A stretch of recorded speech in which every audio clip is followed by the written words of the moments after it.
is community? Community is a social unit or a group of living things with commonality such as place, norms, religions, values, or identity. Communities may share a sense of place situated in a given geographical area, example, country, village, town, or neighborhood. Although communities are usually small relative to personal social ties, community may also refer to a large group affiliation such as national communities, international communities, and virtual communities. Sa madaling salita, ang community daw kung saan tayo napapabilang or binubuo ng mga mamamayan. In conclusion, community need assessment, it is actually a process wherein problems, issues, and concern of the community or in the specific barangay is being talked about. So, paano nga ba natin ito ginagawa? Of course, prior to going to the community, we have paunang presentation doon sa komunidad or sa barangay na yon. And then we have this community needs assessment form. Ano nga ba ang meron dito or what are the things that we can see when we use that particular form? So, since ito ay assessment and ito ay evaluation, in here we will able to know the different concerns and different opinion of our citizens in their particular community. And after that, we will come out with a major concern or major problem sa kanilang barangay or sa community nila, then itatali natin siya. After natin itali, we will consolidate everything and then the topmost problem na lumabas is yung susubukan natin i-resolve and susubukan natin sila matulungan sa kanilang problem na yun sa kanilang barangay. Good day everyone, I'm Tristan Janoswelda and ngayon i-discuss po sa inyo yung types of communities. Meron po tayong nakalistang 3 communities sa modules which is sasabihin ko. Number 1, location-based communities which range from local neighborhood, sub or village, town or city, region, nation, or even the planet as a whole. There are also called communities of place. Shortest explanation lang po dito sa number 1. It simply means na itong location-based communities is broad or isang malawak na lugar na kinabibilangan ng mga tao o kung sino man po yung balak nating paggawaan ng community immersion. Kumbaga po general po siya, wala po siyang specific kung sino po yung kung sino isang general lang po siya.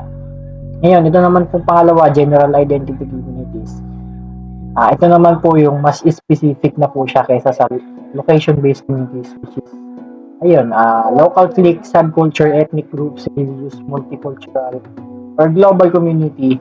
Ayun, sila po, halimbawa po ng identity-based communities, kung kanina po yung sinabi ko sa location-based communities, general, itong pangalawa, mas specific na po siya. Kumbaga, halimbawa, yung sa number 2, mga disabled persons or mga elderly people or mga LGBTQ community, mga journalist community, science community, mga ganun po. Kumbaga, mas specific na po siya. Sila po yung part ng identity-based communities. Yan, sa number 3 naman po, meron tayong organizationally based communities. Ito po yung communities organized informally around family or network-based guilds.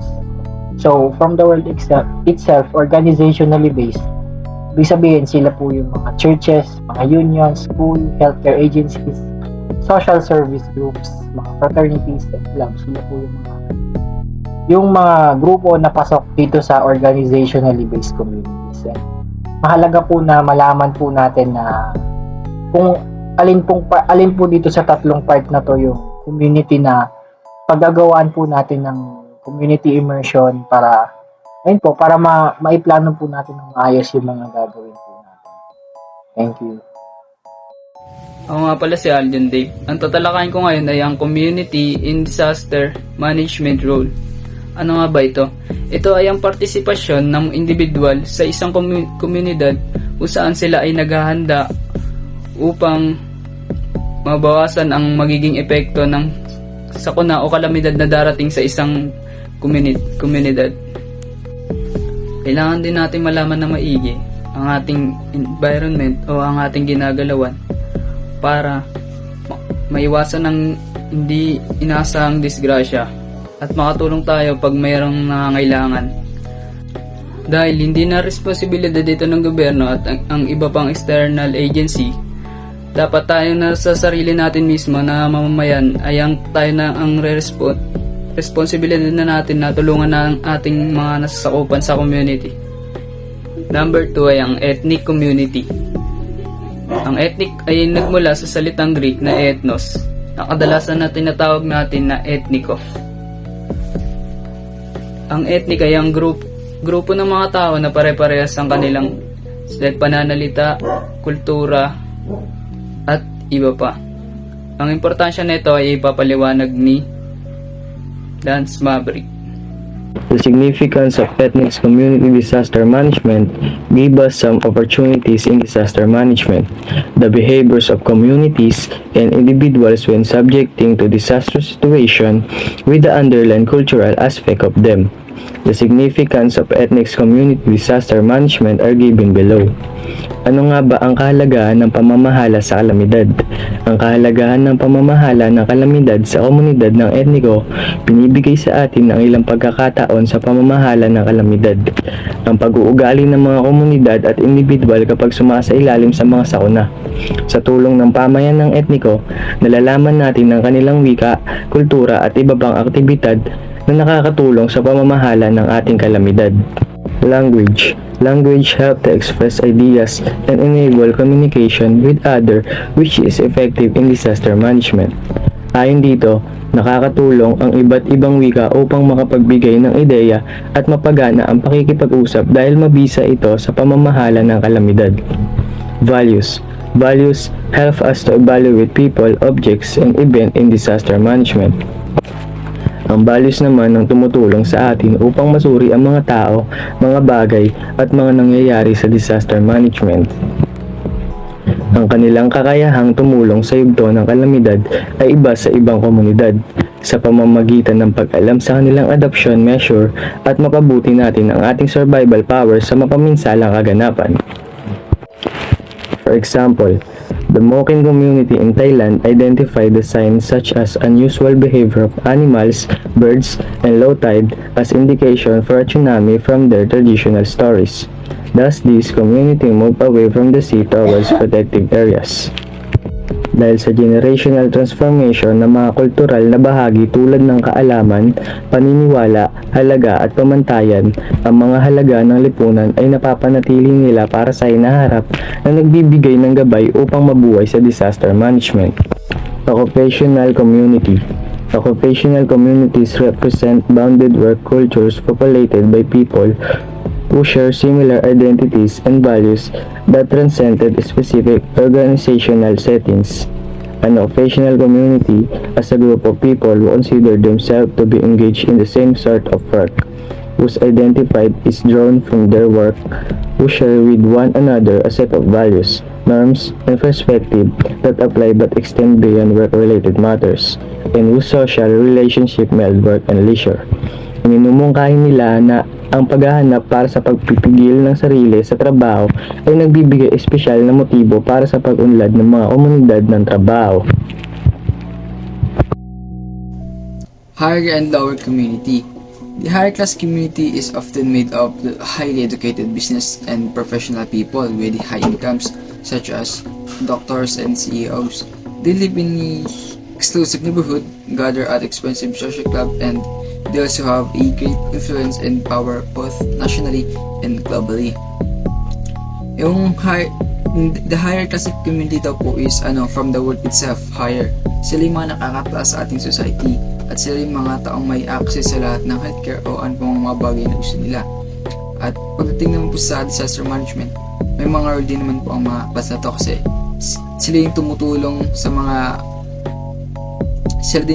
din sila kapag may mga sakuna na nangyayari sa ating bansa o sa pamamagitan ng pagbibigay ng mga financial assistance sa mga natatamaan ng kalamidad.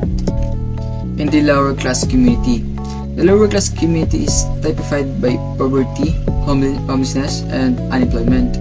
People of this class, few of whom have finished high school, suffer from lack of medical care, adequate housing and food, decent clothing, safety, and vocational training.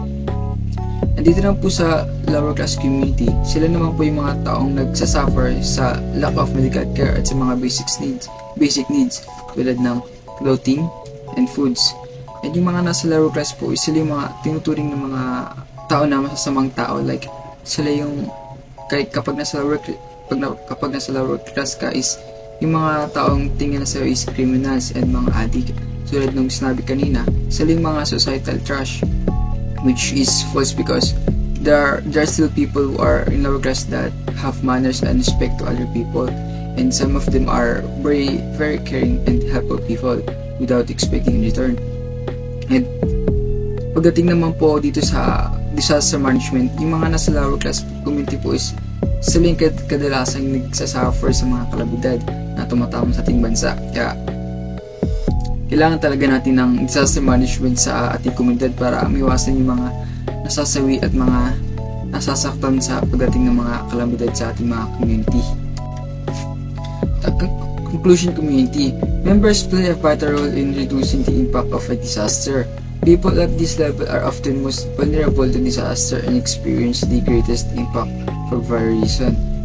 And katulad ng sinabi kanina, all the members of all community play a vital role in reducing the impact of the disaster.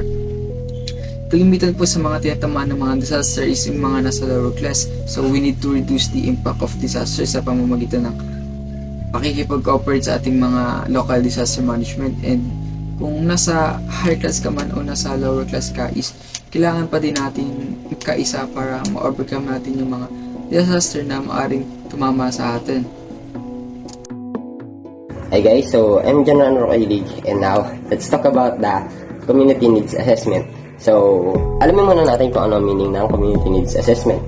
So, the community needs assessment identifies the resources and strengths that are available in a specific community to meet the needs of its children, youth, and families. Ayun nga, ang community needs assessment ay nakafocus sa kung ano ang mga capabilities o ang mga kayang gawin ng isang komunidad, katulad na lang ng kanilang mamamayan, ng organisasyon at mga agencies na nakapaloob dito sa isang komunidad. For example na lang natin dyan ay yung community health assessment, no, na kung saan sinasagawa sa pamamagitan ng community health check-up. No? Kapag check up ka ng mga health personnel, nalalaman nila kung ano yung estado ng kalusugan mo. Dahil alam na nga ng mga health personnel ng komunidad nyo kung ano yung estado ng kalusugan ng bawat mamamayan, nalalaman na rin nila kung ano yung pangangailangan at mga issue na dapat natin pagtuunan ng pansin doon sa kalusugan ng mga citizens sa isang community. Ayun, so the community needs assessment also determines the gap that are preventing the organization or the community's goals to happen. For example na lang dito, kung yung mga tao ba nahihirapan makahanap ng trabaho, pumasok sa trabaho dahil sa kulang sa transportasyon, o nahihirapan nga silang pumasok dahil wala silang masakyan araw-araw. Diba? Isa na lang ito sa mga pinagtutuunan ng pansin o nakafocus yung community needs assessment. Ang kahalagahan ng isang community needs assessment ay nagiging guide ito upang makagawa ang isang komunidad ng community improvement plan, na kung saan ay nagpaplano sila o nag-iisip sila ng mga paraan na pwede nilang i-apply o implement sa isang komunidad para sa mas maayos at mas magandang pamumuhay ng bawat mamamayan na sakop nito. Isa pang kahalagahan ng community needs assessment ay kagaya na lang ng sinabi ko kanina, na nalalaman o dito kung ano yung mga pagkukulang sa isang komunidad o organisasyon. Para magawa yung goals and objectives nito ay malalaman mo nga yung pinaka-specified na mga bagay o pagkukulang na meron ang isang komunidad o organisasyon. Katulad na lang kung sa kaalaman ba o knowledge ng mga tao sa isang komunidad o organisasyon, kung sa skills ba o kakayahan ng mga tao, o pati na rin sa kung paano nila i-practice o implement yung mga goals and objectives and yung mga plano na meron sila. At sa pag-conduct ng community needs assessment, kailangan natin malaman kung ano nga bang uri ng komunidad ang ating ina-assess.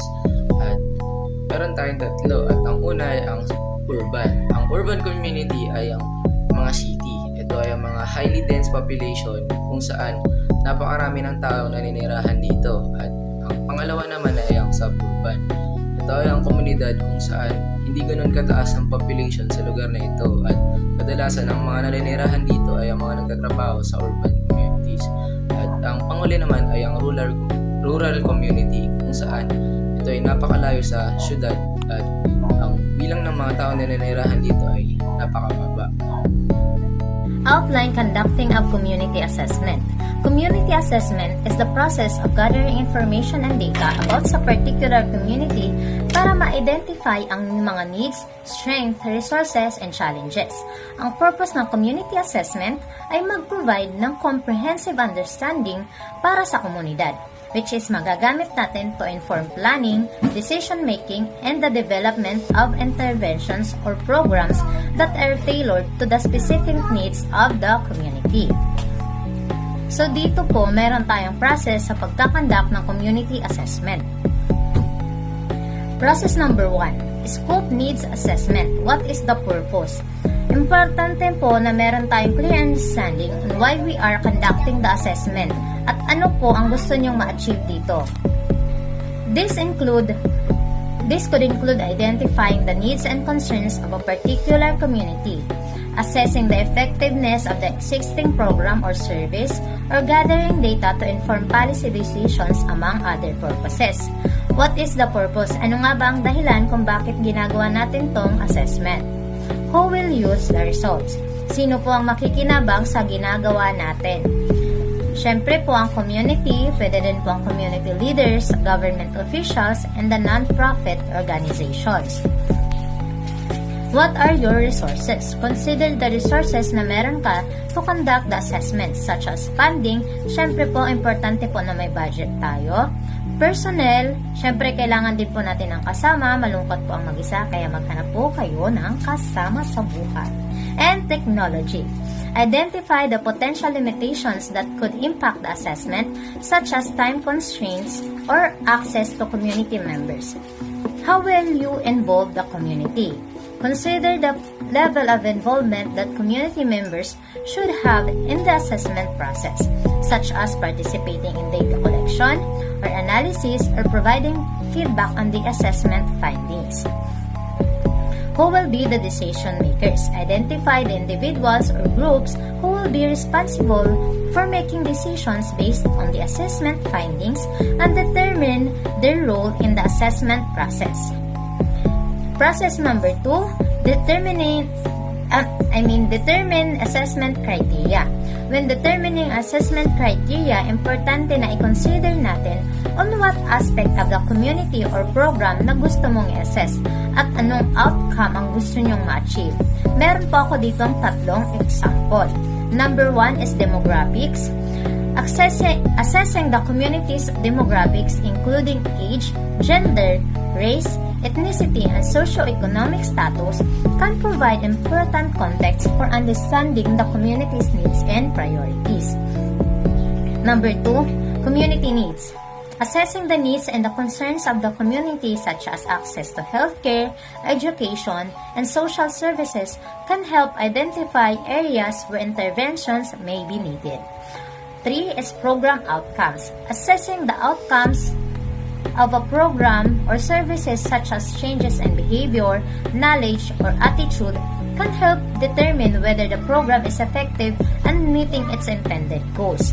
Process number 3, plan for data collection. Determine what type of data will best meet the assessment criteria you established in the previous step. This could include quantitative data such as demographic information or survey results or qualitative data such as focus group or interview transcripts. Consider whether a mixed method approach combining both quantitative and qualitative data would be most appropriate. Identify any existing sources of data. Consider whether any existing sources of data are available that could inform the assessment. This could include publicly available data such as census data or health statistics or data from previous assessments or evaluations. Develop a plan for collecting and analyzing data. Identify po natin ang methods na magagamit sa pag-collect ng data such as surveys, focus groups, or interviews. I-consider din po natin how the data will be collected, whether in person, by phone, or online, or whether magbigay po kayo ng incentive para po ma-encourage silang mag-participate. Develop a sampling strategy such as a random sampling or purposive sampling to ensure that the data collected is representative of the community being assessed. Develop a plan for analyzing the data, including the software or tools that will be used and the methods that will be employed. This could include descriptive statistics, content analysis, or thematic, among other methods. Determine how the results of the data analysis will be reported and disseminated and to whom. Process number 4, collect, analyze, and present data. Sa collect data, implement natin ang data collection na na-develop natin kanina, which includes collecting data using appropriate methods such as surveys, interviews, focus groups, and observations. Sa analyze data, once na na-collect na natin yung data, it should be analyzed using appropriate tools and techniques. This could include statistics software, qualitative analysis software, or manual methods depending on the type of data collected. Analyze data according to the assessment criteria established earlier, identifying patterns, trends, and relationships within the data. Synthesize data. Synthesize the results of the data analysis, identifying key findings and themes. This could involve grouping similar findings or themes together, and identifying patterns or trends across different data sources. Interpret the findings in the context of the assessment criteria and draw conclusions based on the evidence. Present data to decision makers. Mag-prepare ng report or presentation ng mga findings including charts, graphs, tables, and other visual aids para mapabilis ang resulta. Clearly communicate the key findings, conclusions, and recommendations to the decision makers in a way that is easy to understand and actionable. Discuss any limitations to the findings, including potential biases or limitations in the data collections or analysis. Encourage decision makers to use the findings to inform program planning, policy development, and resource allocation. Process number 5. Apply the criteria and prioritize needs. Determine decision-making strategy. Determine who will be involved in the decision-making process, including any relevant stakeholders or community members. Establish a decision-making strategy such as consensus-based decision-making, majority vote, or hierarchical decision-making process. Meet with the decision-making group and apply the criteria. Meet with the decision-making group para ma-discuss ang findings ng community needs assessments and the assessment criteria that were established earlier. Use the assessment criteria to prioritize the identified needs, taking into account factors such as severity and urgency of the need, the capacity of the community to address the needs, and the potential impact of addressing the needs. Priority needs. Determine po natin ang priority needs based doon sa result ng prioritization process.